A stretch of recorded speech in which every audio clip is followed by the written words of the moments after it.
প্রাচীন বাংলা ছিল একাধিক জনপদের কেন্দ্রস্থল। খ্রিস্টপূর্ব ২য় শতাব্দীতে সম্রাট অশোক এই অঞ্চলটি জয় করেন। খ্রিস্টীয় ৪র্থ শতাব্দীতে এই অঞ্চল গুপ্ত সাম্রাজ্যের অন্তর্ভুক্ত হয়। ১৭৫৭ সালে পলাশীর যুদ্ধের পর ব্রিটিশ ইস্ট ইন্ডিয়া কোম্পানি এই অঞ্চলের উপর নিজেদের আধিপত্য বিস্তার করে।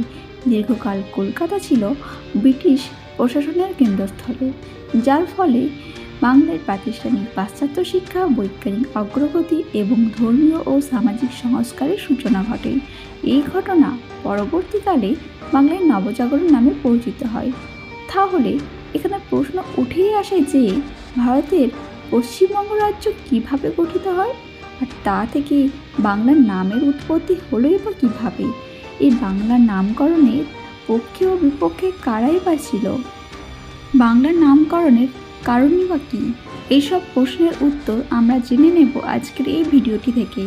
১৯শ শতাব্দীর প্রথম ভাগে বাংলা ছিল ভারতের স্বাধীনতা আন্দোলনের অন্যতম প্রধান কেন্দ্র।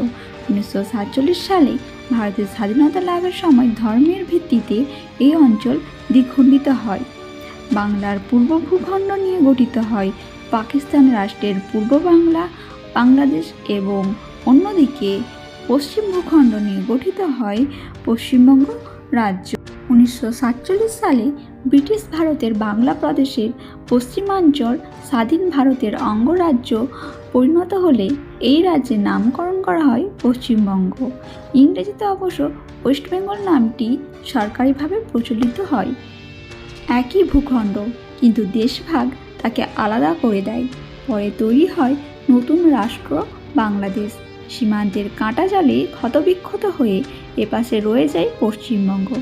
এই বাংলা নামের উৎপত্তি হলো কীভাবে?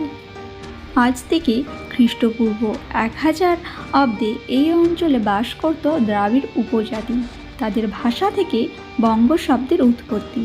আবার সংস্কৃত সাহিত্যেও বঙ্গ নামের উল্লেখ মেলে।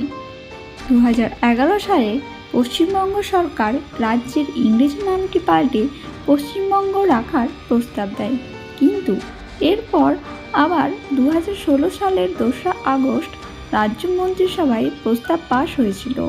রাজ্যের নাম ৩টি হবে: বাংলা ভাষায় বাংলা, ইংরেজি ভাষায় বেঙ্গল এবং হিন্দি ভাষায় বঙ্গাল।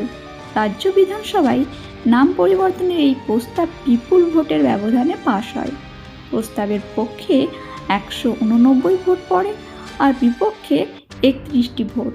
পশ্চিমবঙ্গে বিধানসভায় বিশেষ অধিবেশনের নাম পরিবর্তনের প্রস্তাব পেশ করেন সংসদ বিষয়ক ও শিক্ষামন্ত্রী পার্থ চট্টোপাধ্যায়, কিন্তু রাজ্যের সেই প্রস্তাব ফিরিয়ে দিয়েছিল কেন্দ্র। কেন্দ্র বলেছিল রাজ্যের একটি নাম করতে হবে। অবশেষে ২০১৮ সালে ২৬শে জুলাই পশ্চিমবঙ্গের নাম পাল্টে একটাই নাম করার সিদ্ধান্ত নেওয়া হয়। রাজ্যের এই নাম পরিবর্তন করা নিয়ে বিধানসভায় প্রস্তাব পেশ করেছিলেন পরিষদীয় মন্ত্রী পার্থ চট্টোপাধ্যায়। ২৬শে জুলাই বিধানসভায় বাদল অধিবেশনের প্রস্তাবটি উপস্থাপন করেছিলেন মুখ্যমন্ত্রী মমতা বন্দ্যোপাধ্যায়। তিনি বলেছিলেন, ২ বছর আগে আমরা সর্বসম্মত হয়ে কেন্দ্রের কাছে প্রস্তাব পাঠিয়েছিলাম ৩টি ভাষায় রাজ্যের নাম হোক, কিন্তু ওরা রাজি হয়নি।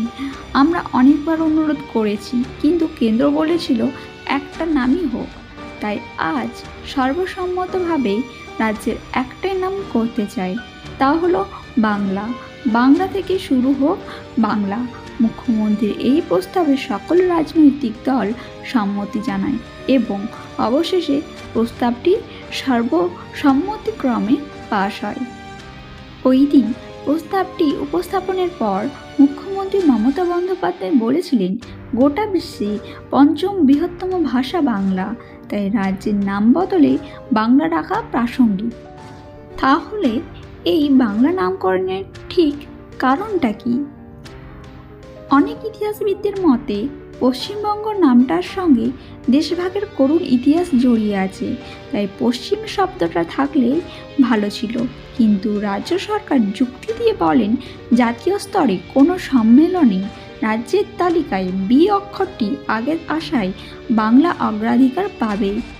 এতদিন ডাব্লিউ থাকায় যে সুবিধা থেকে বঞ্চিত হতো এই রাজ্য, পশ্চিমবঙ্গ এবং ওয়েস্ট বেঙ্গল নাম পাল্টে তাই রাজ্যের নতুন নাম দেওয়া হবে বাংলা।